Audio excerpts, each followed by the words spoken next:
கண்ணீர் துடைக்க விரும்பினார் காந்தி. உத்தரப்பிரதேசத்தில் சர்க்கரை ஆலை தொடங்குமாறு ஜம்னாலாலை கேட்டுக்கொண்டார். தந்தையின் விருப்பம் தன் கட்டளை என 1931ஆம் ஆண்டு ஹிந்துஸ்தான் சுகர் மில்ஸ் எனும் நிறுவனத்தை தொடங்கினார். பஜாஜ் குழுமத்தின் முதல் தொழில் உற்பத்தி முயற்சி இதுதான். காந்தியுடன் இணைந்து விடுதலை போராட்டத்தில் பங்கேற்ற ஜம்னாலால் சுதந்திர விடியலை பார்க்காமலேயே 1942ஆம் ஆண்டு மறைந்தார். ஜம்னாலாலுக்கு பின் அவரது மகன் கமல் நயன் தொழில் நிர்வாகத்தை கையில் எடுத்தார். பல்வேறு புதிய துறைகளில் இறங்கினார். 1945 நவம்பர் 29ஆம் தேதி பஜாஜ் குழும வரலாற்றில் மிக முக்கியமான நாள். தன் தாத்தா பெயரில் பச்சிராஜ் ட்ரேடிங் கார்ப்பரேஷன் பிரைவேட் லிமிடெட் எனும் புதிய நிறுவனத்தை தொடங்கினார் கமல் நயன். அப்போது இத்தாலியைச் சேர்ந்த பியாஜியோ நிறுவனம் வெஸ்பா எனும் ஸ்கூட்டர் விற்பனையில் கொடிகட்டி பறந்தது. அந்நிறுவனத்துடன் தொடர்பு கொண்டு பேசிய கமல் நயன் பியாஜியோவின் வெஸ்பா ஸ்கூட்டர்களையும் ஆட்டோ ரிக்ஷாக்களையும் இறக்குமதி செய்து விற்கத் தொடங்கினார். வெஸ்பா ஸ்கூட்டர் இந்தியர்களிடமும் அமோக வரவேற்பை பெற்றது. இதனால் வெஸ்பா ஸ்கூட்டர்களை இறக்குமதி செய்யாமல் இந்தியாவிலேயே உற்பத்தி செய்ய முடிவு செய்தார் கமல் நயன். 1950இல் பியாஜியோவுடன் ஒப்பந்தம் செய்து மகாராஷ்டிர மாநிலம் புனே மாவட்டத்தில் இருக்கும் அக்குர்டி எனும் சிறிய ஊரில் உற்பத்தி ஆரம்பமானது. நிறுவனத்தின் பெயரும் அப்போதுதான் பஜாஜ் ஆட்டோ என மாற்றம் பெற்றது. 1965ஆம் ஆண்டு கமல் நயனின் மகன் ராகுல் பஜாஜ் அமெரிக்காவின் பிரபல ஹார்வர்டு பல்கலைக்கழகத்தில் MBA பட்டம் பெற்று இந்தியா திரும்பினார். சிறுவயது முதலே ஜெயிக்கும் வெறி கொண்டவராக இருந்தார் ராகுல் பஜாஜ். இதனால் பள்ளியிலும் கல்லூரியிலும் அவரே முதலிடம். அதோடு அல்லாமல் ராகுல் பஜாஜ் ஒரு குத்துச்சண்டை வீரரும் கூட. பாக்ஸிங் சாம்பியன் என்பதால் இயல்பிலேயே பயமறியாதவர் அவர். விரைவிலேயே பஜாஜ் ஆட்டோ நிறுவனத்தின் மேனேஜிங் டைரக்டராக பொறுப்பேற்றார் ராகுல் பஜாஜ். அவர் பொறுப்பேற்ற 4 ஆண்டுகளில் பஜாஜ் நிறுவனம் உற்பத்தி செய்யும் வாகனங்களின் எண்ணிக்கை 1 லட்சத்தை தாண்டியது. இந்த காலகட்டத்தில் இந்திய அரசியலில் பல்வேறு அதிரடி மாற்றங்களும் அரங்கேறியது. காங்கிரஸ் கட்சி தலைவராக இருந்த காமராஜருக்கும் பிரதமராக இருந்த இந்திரா காந்திக்கும் நாளுக்கு நாள் மனக்கசப்பு அதிகரித்தது. 1969இல் இந்த உரசல் விரிசலானது. அதே ஆண்டு நவம்பர் 23ஆம் தேதி பிரதமர் இந்திரா காந்தியை கட்சியிலிருந்து நீக்கினார் காமராஜர். இந்திரா காந்தி தன் தலைமையில் போட்டி காங்கிரஸ் கட்சியை தொடங்கினார். ஒரிஜினல் காங்கிரஸ் காமராஜர் தலைமையில் இயங்கியது. ஆனால் காங்கிரசின் 291 நாடாளுமன்ற உறுப்பினர்களில் 226 பேர் இந்திரா காந்தியின் பக்கம் அணிதிரண்டனர். அவர்களுக்கு திமுகவும் ஆதரவு தந்தது. இதனால் பிரச்சனையின்றி பிரதமராக தொடர்ந்தார் இந்திரா காந்தி. ஆனால் மகாத்மா காந்திக்கு நெருக்கமாக இருந்த பஜாஜ் குடும்பம் காமராஜர் அணிக்கு ஆதரவு அளித்ததால் இந்திரா காந்தியின் கோப பார்வைக்கு ஆளானது. இதன் காரணமாக பியாஜியோவுடன் போடப்பட்ட ஒப்பந்தம் முடிவுக்கு வந்ததும் அதனை புதுப்பிக்கவும் பிற தொழில்நுட்ப ஒப்பந்தங்களை ஏற்படுத்தவும் பஜாஜ் நிறுவனத்திற்கு மத்திய அரசு மறுப்பு தெரிவித்தது. இந்த இக்கட்டான சூழலில் 1972ஆம் ஆண்டு பஜாஜ் குழும தலைவர் கமல் நயனும் காலமானார். தந்தையின் மறைவுக்கு பின் 34 வயதில் நிறுவனத்திற்கு தலைமையேற்றார் ராகுல் பஜாஜ். அவர் முன் பெரும் சவால்கள் காத்திருந்தன. புதிய தொழில்நுட்ப ஒப்பந்தத்திற்கு அனுமதி வழங்காத மத்திய அரசை சமாளிக்க வேண்டிய நெருக்கடி ராகுல் பஜாஜுக்கு ஏற்பட்டது. ஆனாலும் மனம் தளரவில்லை. அவர் சிறுவயதில் இருந்தே அசாத்திய துணிச்சல் மிக்கவர் என்பதால் தொழில்நுட்பங்களுக்காக வெளிநாட்டில் கையேந்தாமல் உள்நாட்டு வளங்களை பயன்படுத்த முடிவு செய்தார். அதற்கு ஏற்றாற்போல் நம் நாட்டின் பொறியியல் வல்லுநர்களின் திறமைகளைக் கண்டு பிரமித்தார் ராகுல். இதனால் பஜாஜ் நிறுவனத்தில் இந்திய தொழில்நுட்பத்துடன் கூடிய ஸ்கூட்டர்களை வடிவமைக்கும் கனவு திட்டத்தை தொடங்கினார். அடுத்த ஓராண்டில் பியாஜியோவின் மாடலை உதாரணமாக கொண்டு பஜாஜ் சேட்டக் ஸ்கூட்டர் வெளியானது. கண்ணை பறிக்கும் அழகில் வெஸ்பாவின் செயல்திறனை மிஞ்சும் வகையில் இருந்ததால் இந்திய வாடிக்கையாளர்களை எளிதில் கவர்ந்தது சேட்டாக் ஸ்கூட்டர். மேலும் ஆஸ்திரேலியா, பஹ்ரைன், வங்கதேசம், ஹாங்காங், நைஜீரியா, சூடான், ஏமன் ஆகிய நாடுகளுக்கும் ஏற்றுமதி செய்யப்பட்டது. சேட்டக்கின் தரத்தைக் கண்டு இந்தோனேஷியா, தைவான் ஆகிய நாடுகளின் பிரபல தொழில் அதிபர்கள் பஜாஜ் ஆட்டோவுடன் கைகோர்க்க முன்வந்தார்கள். இதனால் வெளிநாடுகளிலும் பஜாஜ் நிறுவனத்தின் புகழ் பரவியது. அன்றைய பொருளாதார கொள்கைப்படி வாகனங்களின் உற்பத்தி அளவை மத்திய அரசுதான் நிர்ணயிக்கும். ஆண்டுக்கு 20,000 சேட்டக் ஸ்கூட்டர்கள் தயாரிக்கும் லைசன்ஸ் தந்தார்கள். அதிகமாக தயாரித்தால் அபராதம், தண்டனை, லைசன்ஸ் பறிமுதல் செய்யப்படும். பஜாஜ் நிறுவனத்தின் சேட்டக் ஸ்கூட்டர்கள் விற்பனையில் மாபெரும் வெற்றி பெற்றதால் ஆர்டர்கள் மழை போல் கொட்டியது. இதனால் 20,000 ஸ்கூட்டர்களும் சில வாரங்களில் விற்று தீர்ந்தது. ஸ்கூட்டர் தயாரிப்புடன் ஆட்டோ ரிக்ஷா தயாரிப்பிலும் கால் பதித்தது பஜாஜ் நிறுவனம். அதுவரை முன்பக்கம் என்ஜின் வைத்த ஆட்டோக்கள் தான் வழக்கத்தில் இருந்தது.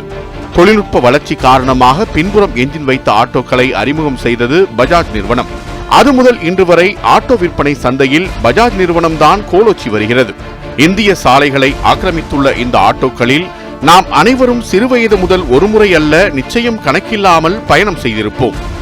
அடுத்த கட்டமாக 1981ஆம் ஆண்டு M50 எனும் புதிய மாடல் ஸ்கூட்டர் உருவாக்கப்பட்டது. மிகவும் வித்தியாசமான வடிவமைப்பை கொண்டிருந்ததால் வாடிக்கையாளர்களின் மனம் கவர்ந்த வாகனமாக மாறியது M50 ஸ்கூட்டர்ஸ். விற்பனைக்கான அறிவிப்பு வந்தவுடனேயே 11 லட்சம் ஸ்கூட்டர்களுக்கான ஆர்டர்கள் குவிந்தது. திக்குமுக்காடி போன பஜாஜ் நிறுவனம் சேட்டக் மற்றும் M50 ஆகிய இரு மாடல்களையும் வாடிக்கையாளர்களுக்கு சப்ளை செய்ய முடியாமல் திணறியது. ஆர்டர் செய்தவர்கள் புதிய ஸ்கூட்டரை பெற ஆண்டு கணக்கில் காத்திருக்க வேண்டிய நிலை ஏற்பட்டது. உற்பத்தியை அதிகரிக்க 2ஆம் தொழிற்சாலை அமைப்பதற்காக விண்ணப்பம் செய்தார் ராகுல் பஜாஜ். ஆனால் அப்போதைய மத்திய அரசு அனுமதி வழங்கவில்லை. துவண்டு போகாத அவர் துணிச்சல் முடிவு ஒன்றை எடுத்தார். ஆம், அரசின் அனுமதி பெறாமலேயே வாகன உற்பத்தியை அதிகமாக்கினார். இதன் எதிரொலியாக மத்திய அரசின் எச்சரிக்கை நோட்டீஸ் வந்தது. ஆனாலும் நோட்டீஸுக்கு விளக்கம் அளிக்காமல் உற்பத்தியை தொடர்ந்தார் ராகுல் பஜாஜ். எரிச்சலடைந்த அரசு ராகுல் பஜாஜை விசாரணைக்கு அழைத்தது. சட்டத்தை மீறி உற்பத்தியை அதிகரித்ததற்காக உங்களை ஏன் சிறையில் அடைக்கக்கூடாது என அவரிடம் கேள்வி எழுப்பப்பட்டது. அலட்டிக் கொள்ளாமல் பதிலளித்த அவர், என் தாத்தா இந்தியாவின் சுதந்திரத்திற்காக காந்தியுடன் சிறைக்கு போயிருக்கிறார். அதேபோல் தாய்நாட்டின் உற்பத்தியை பெருக்கியதற்காக நானும் சிறை செல்ல தயாராக இருக்கிறேன் என கூறியதும் வாயடைத்து போனார்கள் விசாரணை அதிகாரிகள். காரணம், ராகுல் பஜாஜின் மீது கை வைத்தால் இந்திய தொழிலதிபர்கள் கொதித்தெழுவார்கள் என அன்றைய மத்திய அரசும் உணர்ந்திருந்தது.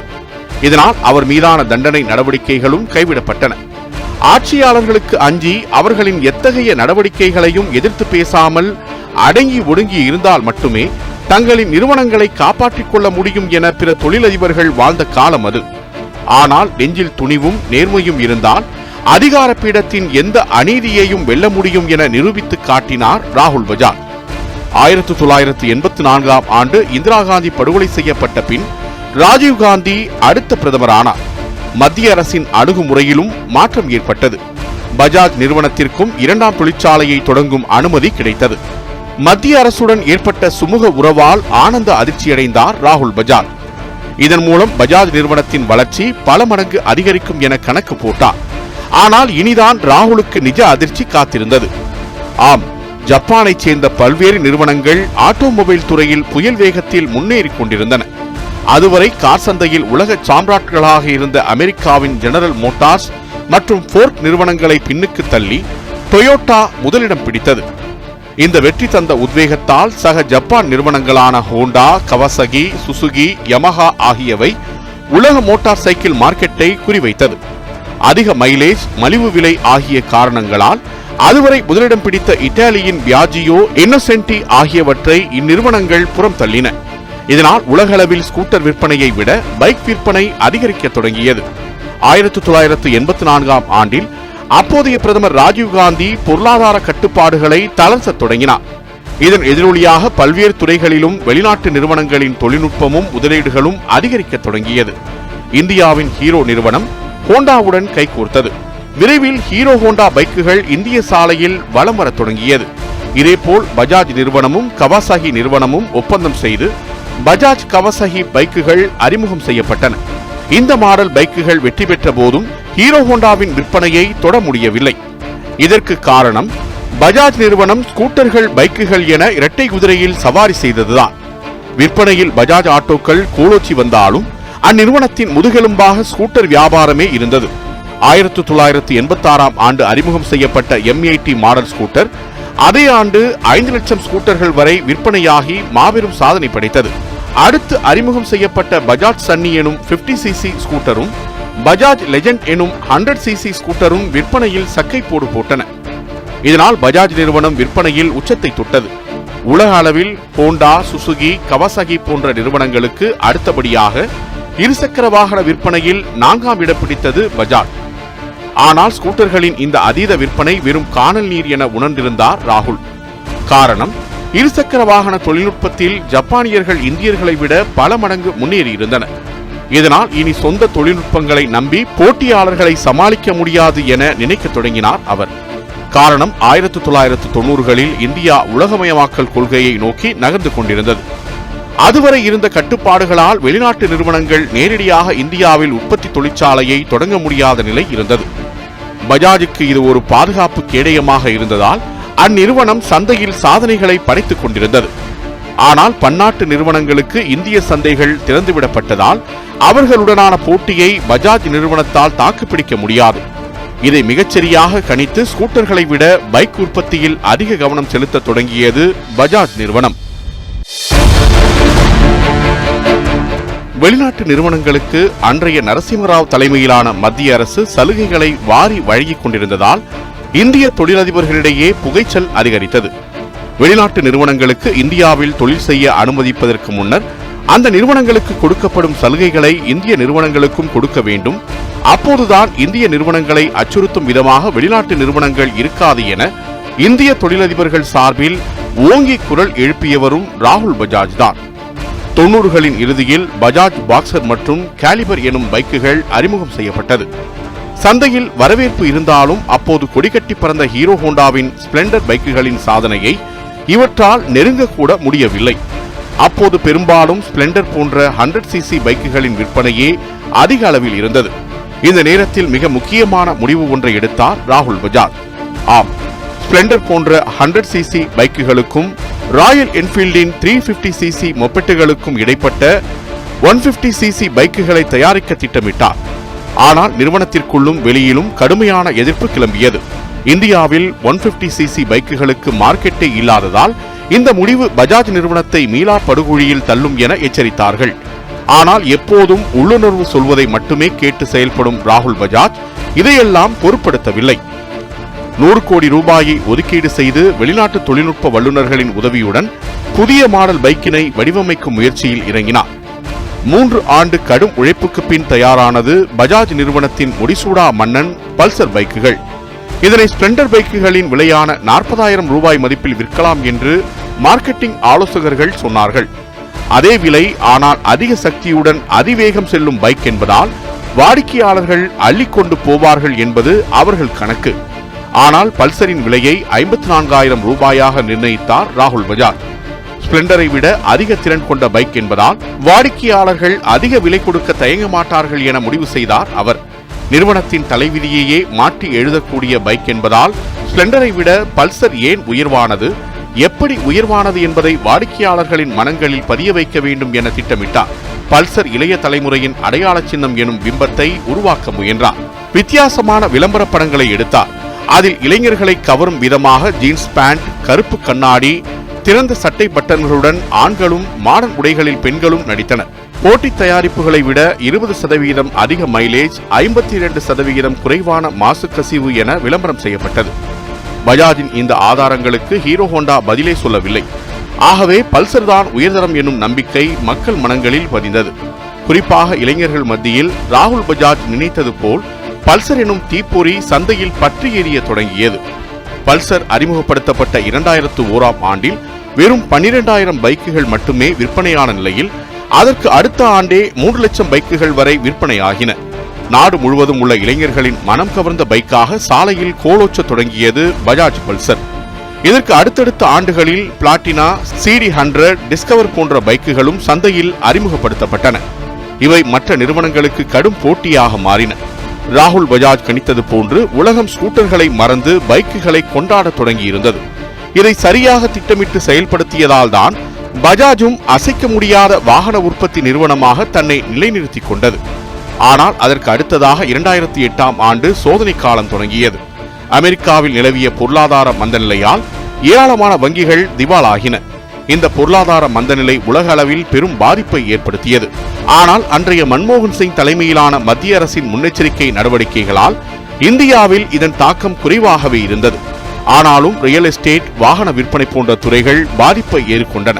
இதனால் வாடிக்கையாளர்கள் முழு தொகையை கொடுத்து வாகனங்களை வாங்காமல் முன்பணத்தை மட்டுமே கொடுத்து வாங்க தொடங்கினார்கள்.